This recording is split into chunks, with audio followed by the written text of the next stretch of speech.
హీరోగా ఒక స్టార్టింగ్లో ఒక ఫెయిల్యూర్ చూసిన అతను ఇది కాదనుకొని విలన్గా మంచి పేరు తెచ్చుకున్న ఒక అతను ఒక్కరాడు అది మనోడు కావటం ఇంకో పక్కనేమో ఆప్తమిత్రుడు కొడుకు కావటం.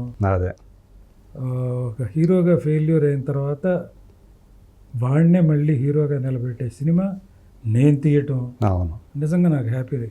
అదే సో మీరు అనుకున్నట్టు అంటే అప్పుడు దాకా తన సినిమాలు చేసినటువంటి సినిమాలు మీరు చూశారు, బట్ ఫస్ట్ టైం మీరు అతనితో కలిసి పని చేయటం కదా, ఎలా అనిపించింది? గోపిలో మీకు కనిపించాడా ఒక భవిష్యత్తులో ఇతను మంచి ఎదుగుతాడు కథానాయకుడుగా?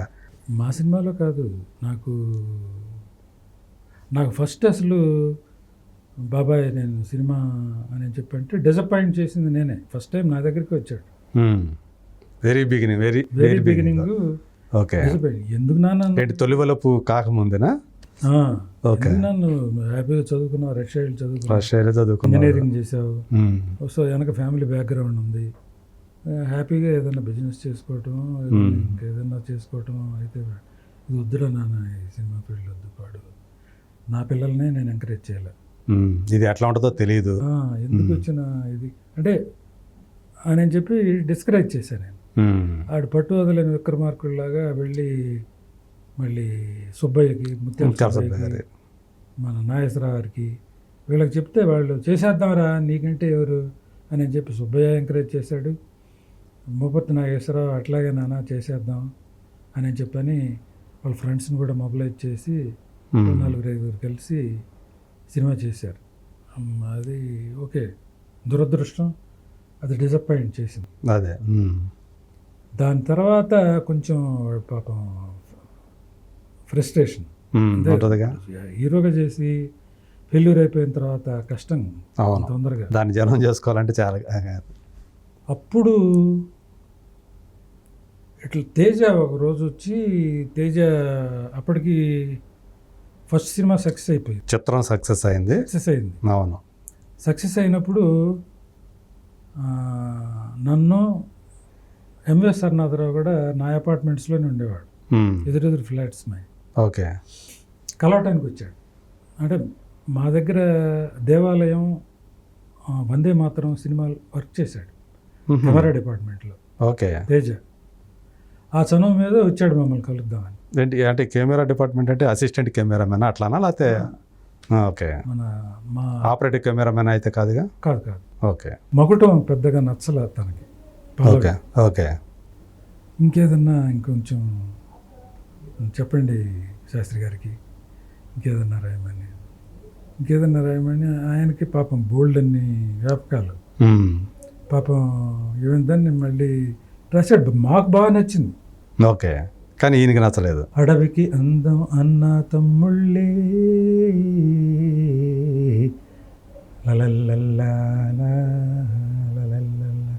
అలా ఏదో వస్తుంది, ఈయనకి నచ్చలే అది.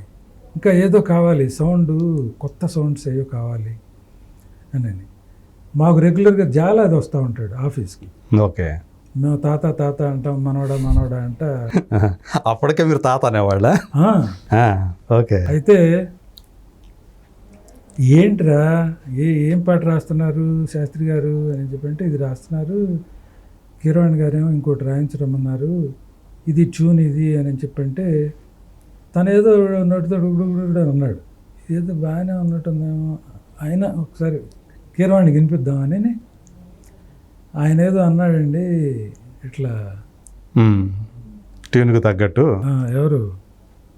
శాస్త్రి గారు, జాలాది గారు ఏదో అన్నాడు, ఒకసారి వినండి అని చెప్పని. బాగుంది కదా ఇది, ఇదే తక్కింది కూడా రాసేయమనండి అని అన్నాడు. సరే ఆయనకి చెప్పా, పర్లేదు శాస్త్రి గారికి కొంచెం కన్విన్స్ చెప్పండి, ఇలాంటి శబ్దాలు బాగుంటాయి. ఓకే, అదే ఈయనేమో సబ్జెక్ట్ బేస్డ్గా రాశారు శాస్త్రి గారు. ఈయన ఏదో గాలి పదాలు పట్టుకొచ్చి అనేసాడు, గురుగురు పెట్ట గోగుల గుట్ట మీద కొవక్కుమంటే కోయిళ్ళు కూసే, ఇట్లా జానపద శైలిలో ఆయన లేదు పాడు ఏదో రాసి. ఈ పదాలు బాగున్నాయి, సౌండ్స్ బాగున్నాయి. జనరల్గా చక్రవర్తి గారి రికార్డింగ్ అంటే మేము ఎప్పుడో 1 గంటకు 2 గంటలకు వెళ్ళేవాళ్ళం.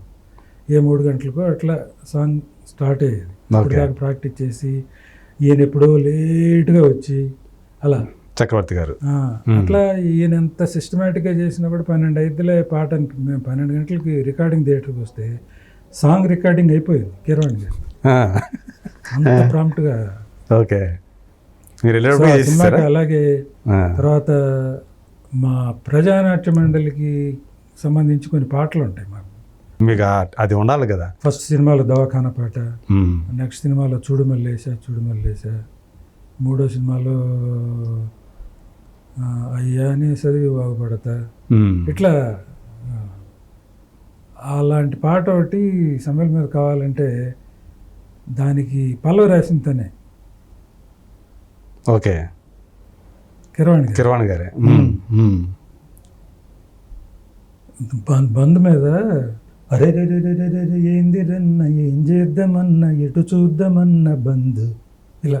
ఓకే, అవును, ఆ సినిమాలో అదే కదా, అది కరెక్ట్. ఇదే రాశారు. అట్లా ఆయన పెట్టుకున్నాము. దాని తర్వాత మా వందే మాత్రం నారాయణమూర్తి దగ్గర చేసి కాస్త మంచి పేరుతో ఉన్నాడు. వందే మాత్రం అంటే మా మనిషి, మా ఇంట్లో మనిషిలాగా. అంతే కదా, మీ ప్రజానాట్య మండలి కలిసి. తర్వాత సినిమాలన్నీ ఎర్రోడు, మాయన బంగారం, అమ్మాయి కోసం, ఇవన్నీ వందే మాత్రంతోనే చేసాం. ఈ సినిమా మొట్టమొదటి నుంచి రవి విత్ రికార్డింగ్లు కూడా చెప్పేవాడు. మణి అయితే బలేస్తాడు సార్ ఇక్కడ రికార్డింగ్ అదే అని, బేస్ సార్ ఇక్కడ ఇట్లా చెప్పాడు. ఇక యాంత్రికంగా ఫిక్స్ అయిపోయాం. ఇది మణి సర్వానే అలా ట్యూన్ చేస్తాడు. ఓకే, అట్లా ఫస్ట్ టైం మణి దగ్గరికి వెళ్ళి, బాబు మీ పెద్ద పెద్ద సినిమాలాగా కాదు ఇది, చాలా చిన్న సినిమా, కొత్త హీరో అంటే మీ బ్యానర్కి చేసేస్తాలే, ఎంత అనుకుంటున్నారా అని అన్నాడు. ఏదో చెప్పాను ఫిగర్. చుట్టూ అందరినీ స్టాఫ్ని చూసాడు. అట్లా కాదులే నేను చెప్తానులే పోండి చేద్దామని చెప్పి అన్నాడు. వెరీ వెరీ రీజనబుల్ అమౌంట్కి చేశాడు. ఓకే, చేశాడు. దాంట్లో రికార్డింగ్ పెట్టిన పేరు కదా. అవును అవును, ఆ సీన్లు, ఆ యాక్షన్ సీన్లు వచ్చినా, ఎమోషనల్ సీన్లు వచ్చినా కానీ అమ్మో లేపాడు కదా. ఇది బీడు అరుస్తుంటాడు అని, కత్తి తీసుకొని గాల్లో గారిని. సో అట్లా మీకు అన్ని ఆ సినిమాకి కుదిరినాయి.